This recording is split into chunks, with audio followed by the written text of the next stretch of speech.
The country is now learning of a memo sent from Toronto's Mayor John Tory to our federal public safety minister Ralph Goodale. In it, John Tory suggests that the solution to gun crime is to limit the number of guns that law-abiding Canadians can own. Here, see for yourself.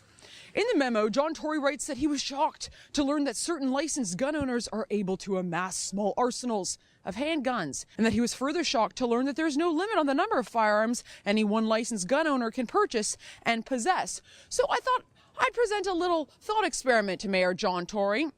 Hey, if I own 12 guns and all of a sudden acquire another one, making the grand total 13, does that make me all of a sudden more likely to commit a crime? Well, of course not, because it has nothing to do with the number of guns that I own. It has everything to do with the type of person I am. I'm a law-abiding gun owner, unlike the criminals that you seek to target. But here's the problem. This little proposal of yours doesn't target the criminals who will continue to operate outside of the letter of Canada's law. It targets the law-abiding gun owners like myself. And here's why I'm worried. We know that Canada's Liberal Party, well, they campaigned on a platform to introduce more gun control legislation, more gun control.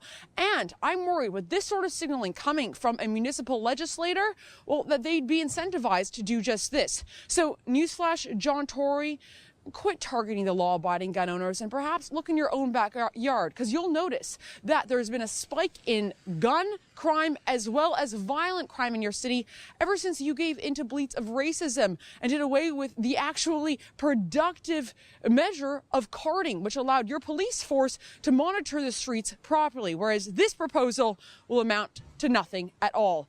If you're worried about John Tory and you want to send him a message to keep his hands off our guns, have your voice heard. Sign our petition at handsoffourguns.ca. For the Rebel.media, I'm Faith Goldie. If you like what you just saw, well, I cover a lot of stories to do with gun control in Canada and abroad.